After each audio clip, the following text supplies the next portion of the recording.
sturdy. He sure has. Hey, look at Fred. Poor little fellow.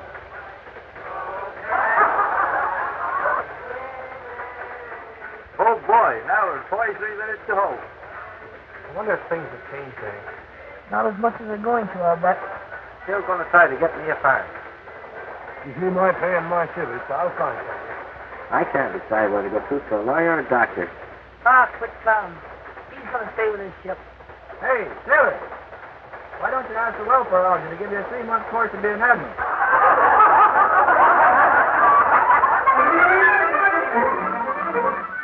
A man coming back from the fighting front wants to know just how he's going to fit into civil life. On paper, the plan looks good. Experts in Veterans Affairs have long been preparing against the day when thousands of servicemen come home. Since 1941, when the Rehabilitation Act was passed, Canada has led the Allied nations in enacting post-war assistance for veterans. These benefits are the result of a firm belief that solid groundwork today will make for a happier economy later on. And this plan is working out in action right now. It all starts when a man signs out of the service. As soon as a repat leaves the discharge depot, he gets a month's pay for himself and allowances for his wife and family, a grant for clothing to outfit him for civilian life, and a bonus and credit which may run as high as $2,000. He gets a rail pass to his home or his point of enlistment. He takes his certificate of honorable discharge from His Majesty's service and the War Services badge, which identifies him as one who deserves well of his country. The service bids him goodbye. He closes the door on his Army life, and for a moment he pauses to face a changed and unknown world that needs its own kind of courage.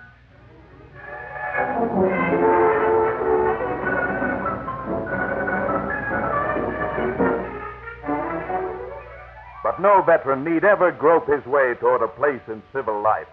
For him, the path has been cleared. At key National Selective Service offices throughout the country, he can talk man to man with a welfare officer of the Department of Pensions and National Health. These men are veterans. They understand the veteran's viewpoint. They know that after years of battle, what a man wants is to get back to work. That work will be his. Bill Mitchell left a peacetime job to enlist.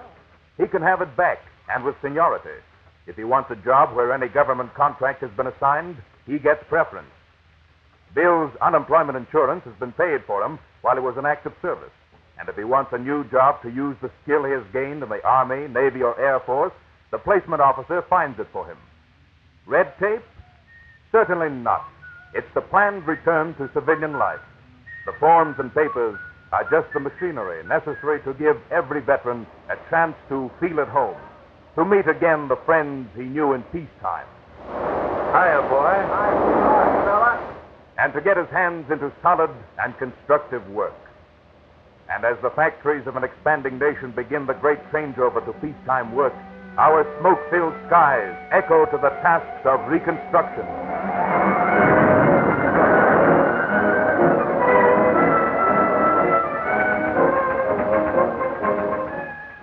Toughened soldiers have seen through the roar of battle the vision of a better Canada beyond the war.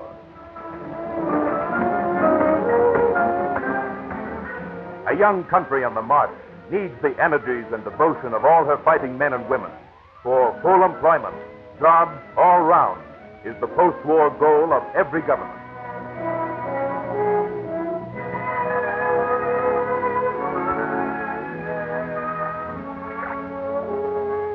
Completing his vocational training under Grant 2. What are work benefits paid to Albert Paquette for possible... If the veteran needs more detailed help in finding the right kind of job, local rehabilitation boards, set up in every large center in Canada, give him counsel and advice. Their job is to review personally the application of every veteran for special assistance and to see that he gets the help he's entitled to. Civil service preference is guaranteed by law to every ex-serviceman. Leading seaman Fred Smith, home from Atlantic convoy duty, gets a job with the Federal District Commission. Gunner Ed Jones, who fought in France, goes to work in the postal services. Air Observer Ronald McLean of the RCAF has opened a new store. He gets an allowance for his wife and family while awaiting returns from the new business. But the shortest cut to a job is a skill. Every man and woman can get free training up to a period of 1 year and a living allowance for all dependents. Canada expects to train 250,000 veterans.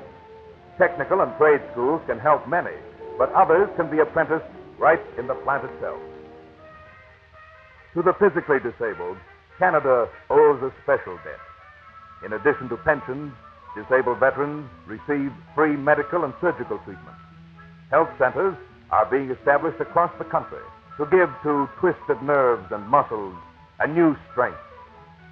Above all, the plan trains these men to fit into productive civilian jobs as skilled workers, many of them employed in the new professions of electronics, plastics, and television. And for the man whose education has been interrupted by the war, the plan provides tuition, month for month against his service record, and supports his family while he studies for his degree. Many veterans want to go on the land. Under the Veterans Land Act, plans are ready to settle up to 100,000 farm boys on carefully selected land as full-time farmers. Men like Phil Brown can get financing up to $6,000 and repay part of it at low interest rates over a 25-year period. And in line with the new trend toward healthier living, Airman Bill Cross gets a loan and a substantial grant to settle on a small holding close to his job and industry. Commercial fishing appeals to a lot of men like Ed Ryan and Stan Litvak. If a vet wants to fish on either coast or the Great Lakes, he can get help in purchasing his boat and tackle and a loan and grant to operate a small farm near the fishing grounds where he works.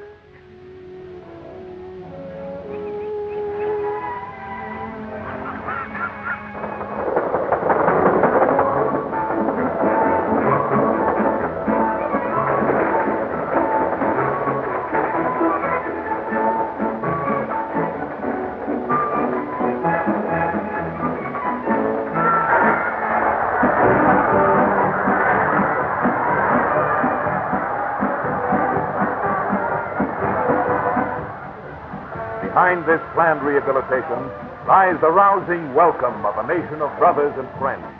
Canadians with a warm desire to welcome back and speedily resettle the men who have fought in the front line of battle.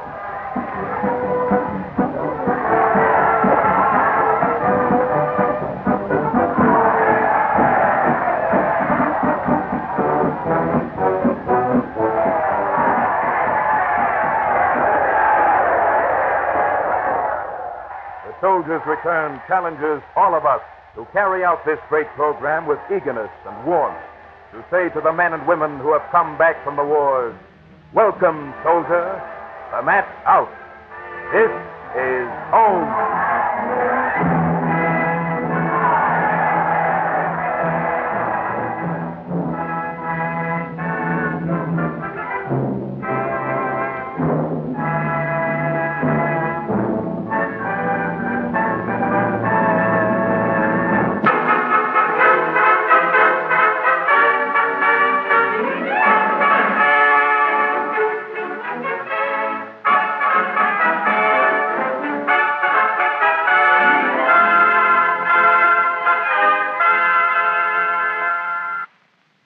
This group of servicemen and women and civilian workers has just seen the film Welcome Soldier.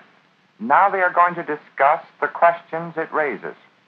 The chairman is John Buckley, labor representative on the Ontario Social Security and Rehabilitation Committee. Well, the picture you have just seen gives you some idea what the country is doing for the servicemen and women. It shows the opportunities they have for jobs, as well as vocational or university training, or starting in a business, or getting a farm or a small holding. These things are fine, but some of us are wondering what's going to happen when we get our start. Will there be steady work for us? There's one thing that's certain. We believe that the men and women in the armed services deserve the best that our country can give them. But remember, many workers in our war industries are in the same spot as they are. We'll be looking for a job after the war, too. It's a matter of jobs for all who need work, not only the men in industry and the men in the forces, but the women, too. And it's not just any job, it's what kind of a job. Almost all of us have learned to use some kind of machinery in the forces, as pilots or ground mechanics. In the Army, they have big guns and tanks and radio. So a lot of us feel that we can learn a new trade for civilian life, too. Well, if you want to learn a new skill, you can get vocational training as a grant as well. You're coming back to a new Canada. A Canada that has developed a lot during the war, that can make use of all your experience and skills. Already, the Dominion Department of Labor is making a survey of what products can be made after the war and the employment that can be expected. Also, the Honorable C.D. Howe, the new Minister of Reconstruction, has recently said that it is the task of his department to provide 1 million new jobs. That is the key to the whole situation, of course. Full employment. The soldier is well taken care of. He has his old job to go back to. But what about the rest of us? Don't forget that you civilians are now in on the ground floor. While we were away, you have been working yourselves into soft jobs. The jobs have not been so soft. Many phony stories have reached the forces about the easy jobs and high wages that prevail at home. We have worked long hours. Wages and jobs have been frozen. And don't forget that by maintaining working conditions, the unions have been working for the benefit of the soldier as well as their own membership. You will have better conditions to come back to. We know that, and we're proud of your production record. Getting a job is not the only factor to be considered in a soldier's rehabilitation. It is important, but remember, many people in the services have been away from home for a long time. They have been living a different life, and it is going to take time for them to readjust themselves to civilian life. You people in industry can help tremendously by being patient and friendly. Soldiers don't want charity. They want sincere friendliness. The important thing is this: the interest of the serviceman and the civilian worker are the same. We all want jobs and a chance to make a living after the war. Under better conditions than before the war, remember. Otherwise, what have we been fighting for? Right. But if one lot of us, either the returning vets or the civilian workers, are thrown out of employment to make jobs for the others, then you don't get anywhere. Right. Well, obviously, there must be jobs for all, and we know now that there can be. If a large section of a community is out of work, then even those that are working don't get a decent standard.